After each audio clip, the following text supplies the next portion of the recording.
পথ সুৰক্ষা জীৱন ৰক্ষা আমাৰ ৰাষ্ট্ৰীয় যি পথ সুৰক্ষা মাহ আছিল আমি আজি ক্লোজিং চেৰিমনিয়ে ডিমৰীয়া মহাবিদ্যালয়ত আমি অনুষ্ঠিত কৰিছোঁ।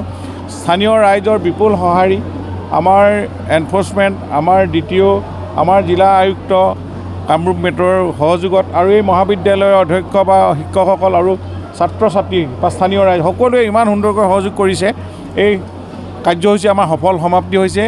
আমি যিমান পাৰোঁ দুৰ্ঘটনা ৰোধ কৰিবৰ কাৰণে জনগণক সজাগ কৰাটো আমাৰ দায়িত্ব আছে আৰু সেই এনেধৰণে আমি গোটেই অসমতে আমি এই গোটেই মাহটোত বিভিন্ন ধৰণৰ বাটৰ নাট হওক বা বিভিন্ন ধৰণৰ মুক অভিনয় হওক বা সজাগতা সভা এৱাৰনেছ কেম্প কৰিও আমি এনেধৰণে গোটেই মাহটো দিন শেষ হ'ল আজিৰ দিনটোত। গতিকে যথেষ্ট ৰাইজ সজাগ হৈছে। যদিও দুৰ্ঘটনা বাঢ়িছে, আমি মৃত্যুৰ সংখ্যা কমিছে। আমি এইবাৰ প্ৰায় 600-700 কমাইছোঁ যোৱা বছৰতকৈ। এইটো আমাৰ কাৰণে কিন্তু এটা আমি জিৰ' কৰিব লাগিব। এতিয়া কোনো ধৰণৰ দুখবৰ যাতে গাঁৱৰ কোনো ঘৰলৈ নাহে। কোনোবা দেউতাকৰ দুৰ্ঘটনা হৈছে, কোনোবা সন্তানৰ বা কোনোবাৰ এই ঘটনাবিলাক আমি নাইকিয়া কৰিবলৈ হ'লে ৰাইজো সজাগ হ'ব লাগিব। আমি বিভাগে ট্ৰান্সপৰ্ট ডিপাৰ্টমেণ্টে আমি বিভিন্ন ধৰণৰ কাৰ্যসূচী লৈছোঁ, কিন্তু জনগণৰ সহযোগ লাগিবই। আমি যিকোনো চৰকাৰী কাৰ্যসূচীত জনগণেই মেইন। গতিকে তেওঁলোকে সহযোগ কৰিলে সকলো আমি এনেকুৱা ধৰণৰ দুৰ্ঘটনা আমি ভৱিষ্যতে আৰু ৰোধ কৰিব পাৰিম। আমি জিৰ'লৈ নিব বিচাৰিছোঁ। গতিকে মাননীয় মুখ্যমন্ত্ৰী ডক্টৰ হিমন্ত বিশ্ব ডাঙৰীয়াৰ আহ্বানত তেখেতৰ যি দূৰদৰ্শী চিন্তাধাৰাৰে যেনেধৰণে জিলাসমূহত ৰিভিউ কৰি আছে, বিভাগটোক তেওঁ পৰামৰ্শ দি আছে, সেই পৰামৰ্শৰ মৰ্মে আমি প্ৰতিটো কথাই কাৰ্যকৰী কৰি আজি কিছু হ'লেও আমি আগবাঢ়িব পাৰিছোঁ বুলি আমি আপোনালোকৰ সংবাদ মাধ্যমত আমি ঘোষণা কৰিব বিচাৰিছোঁ। কিন্তু আমি গোটেই 12 মাহেই আমাৰ এই কাৰ্যসূচী থাকিব।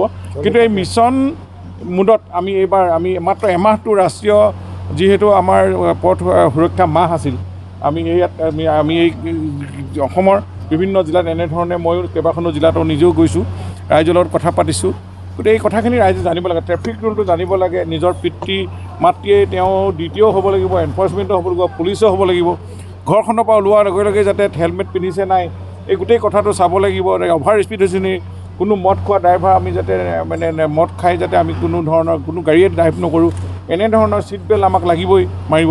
এনেকুৱা ধৰণৰ কথাবিলাক আমি জনগণৰ গাড়ীখন কিনাৰ লগে লগে উঠাৰ লগে লগে সেইখিনি যদি মনলৈ আহে, দুৰ্ঘটনা ৰোধ হ'বই। গতিকে উঠি অহা প্ৰজন্মৰ আমি আজি প্ৰায় ছাত্ৰ ছাত্ৰীসকলে ইয়াত পাইছোঁ। তেওঁলোকে প্ৰায়বিলাকে আজিকালি স্কুটি, এইবাৰ আমি 45,000 স্কুটিও আমি বিতৰণ কৰিছোঁ। বাণীকান্ত কাকতিৰ আমাৰ মেধা ছাত্ৰৰ যিটোখন চৰকাৰ আঁচনি, আমি হেলমেটটো লগে লগে দিছোঁ। কিন্তু এতিয়া আমি যিখিনি বিভাগে অনলাইনত তেওঁলোকে ৰিনুৱেল কৰা বা লাইচেঞ্চ টেম্পৰেৰী লাইচেঞ্চ লোৱা সকলো টেক্স দিব পৰা ব্যৱস্থাটো হৈছে। কিন্তু আমি এই দুৰ্ঘটনা ৰোধ কৰিবৰ কাৰণেও আমাৰ যি দুৰন্ত গতিত আমাৰ বিভাগৰ কাৰ্যসূচী আছে, এইখিনিক আপোনালোকৰ মাধ্যমে সকলোৱে সহযোগ পৰৱৰ্তীত থাকিব বুলি মই আশা ৰাখিছোঁ। আৰু আজি এই ডিমৰীয়া কলেজৰ এই সভাই মই ভাবোঁ এটা অসমত মেছেজ দিয়ক আৰু মাননীয় মুখ্যমন্ত্ৰীৰ যি সপোন আছে দুৰ্ঘটনা ৰোধ কৰা, তাৰ আমি ফলৱতী হ'ব পাৰিম। এইখিনিকে তাৰ আগতে 31 ডিচেম্বৰ 1 জানুৱাৰীলৈ চেলেঞ্জ আছিলে, মুখ্যমন্ত্ৰী মহোদয়ৰ চেলেঞ্জ আছিল যে কোনো কাৰণতে কোনো লোকে পথ সুৰক্ষাৰ নীতি নিয়ম নামানি অবাবতে পথ দুৰ্ঘটনা হৈ মৃত্যুমুখত পৰিব নালাগে। সেয়া চেলেঞ্জ আগত ৰাখি আমি চৰকাৰী এজেঞ্চি হিচাপে ডিষ্ট্ৰিক্ট এডমিনিষ্ট্ৰেশ্যন, পুলিচ এডমিনিষ্ট্ৰেশ্যন আৰু পৰিবহণ বিভাগ আগবাঢ়ি গৈছিলোঁ। আৰু ৰাষ্ট্ৰীয় পথ সুৰক্ষা মাহ হিচাপে আমি 1 তাৰিখৰ পৰা জোৰদাৰ কাৰ্যসূচী লৈ ৰাইজৰ মাজলৈকে গৈছোঁ। ৰাইজৰ মাজলৈকে যাওঁতে এইবাৰ আমি চহৰ অঞ্চল এৰি অকণমান গাঁৱলীয়া অঞ্চল, ৰুৰেল এৰিয়াত আমি আহিছোঁ। আৰু সেয়েহে আজি ডিমৰীয়া কলেজ, আমাৰ ডিষ্ট্ৰিক্ট ৰোড ছেফটি কমিটিৰ নিৰ্দেশ মৰ্মে ডিমৰীয়া কলেজত সমস্ত ডিমৰীয়া অঞ্চলৰ স্কুলৰ ষ্টুডেণ্টসকলৰ এটেণ্ডেঞ্চ কৰাই আমি আজি পথ সুৰক্ষা মাহ ক্লোজিং চেৰিমনি পাতিবলৈ চেষ্টা কৰিছোঁ।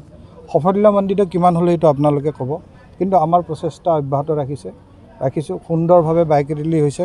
গোটেই ডিমৰীয়া অঞ্চলৰ গাঁৱে বাইক ৰেলী যাব, পথ সুৰক্ষাৰ বাণী ঘূৰাব আৰু লগতে সকলোবোৰ ষ্টুডেণ্ট আৰু আজি উপস্থিত থকা ৰাইজক জনোৱা হৈছে যে ঘৰখনৰ ট্ৰেফিক পুলিচজন, ঘৰখনৰ এনফৰ্চমেণ্ট অফিচাৰজন, ঘৰখনৰ পুলিচজন আপুনি হ'ব লাগিব। কোনো লোকে যাতে মদ্যপান কৰি বাহন নচলায়, কোনো লোকে যাতে হেলমেট নিপিন্ধাকৈ বাহন নচলায়, এইবোৰ এনচিয়ৰ কৰিব লাগিব।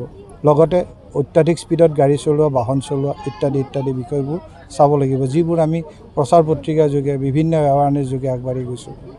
আজি সুন্দৰভাৱে principal sir, Dimoria college, union body Dimoria college আৰু বিভিন্ন কলেজ আৰু ইনষ্টিটিউটৰ ষ্টুডেণ্ট আৰু পেৰেণ্টছ আজি ইয়াত আহি উপস্থিত হৈছে।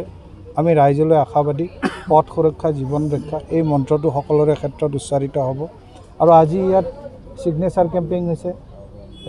চেলফি পইণ্টত চেলফি উঠিছে আমি সকলোকে অনুৰোধো জনাইছোঁ যে এই চেলফি পইণ্টৰ জৰিয়তে আপোনালোকে ষ্টেটাছ আৰু ডিপিত লগতে ছ'চিয়েল মিডিয়াৰ জৰিয়তে আৰু অধিক পাব্লিচিটি আগবঢ়াওক যাতে সকলোৰে ঘৰে ঘৰে পথ সুৰক্ষা বিষয়টো যায় কোনো ঘৰৰ লোকে কোনো মা দেউতাই কোনো ল'ৰা ছোৱালীয়ে দেউতাক হেৰুৱাইছে বুলি দুৰ্ঘটনাগ্ৰস্ত হৈ মা দেউতাকে ল'ৰা ছোৱালী হেৰাইছে বুলি পাব নালাগে সংযম বজাই ৰাখিব লাগে বাহন চলাওঁতে আৰু নিয়ম কানুন মানি চলিব লাগে আপোনালোকে মিডিয়া পাৰ্চনসকলে যিমানখিনি অহপুৰুষাৰ্থ কৰিছে 31 তাৰিখৰ 1 তাৰিখে কোনো লোক কামৰূপ মেট্ৰ' চিটিত দুৰ্ঘটনাগ্ৰস্ত হৈ মৃত্যুমুখত পৰা নাই তাৰ অন্যতম কাৰণ আপোনালোকৰ পাব্লিচিটিয়ে সেয়া হৈ উঠাত আৰু মুখ্যমন্ত্ৰী মহোদয়ৰ এই মিছন ছাকচেছ কৰাত সহায় কৰিছে পুনৰবাৰ আপোনালোকলৈ ধন্যবাদ জনাইছোঁ আৰু আজিও যি পাব্লিচিটি দিব মন্ত্ৰী মহোদয় ইয়াত উপস্থিত আছে ডিষ্ট্ৰিক্ট কমিশ্যনাৰ ছাৰ নিজে উপস্থিত আছে আৰু সুন্দৰ ইয়াত মাইমেক হৈছে সকলোৱে ভাল পাইছে যেন লাগিছে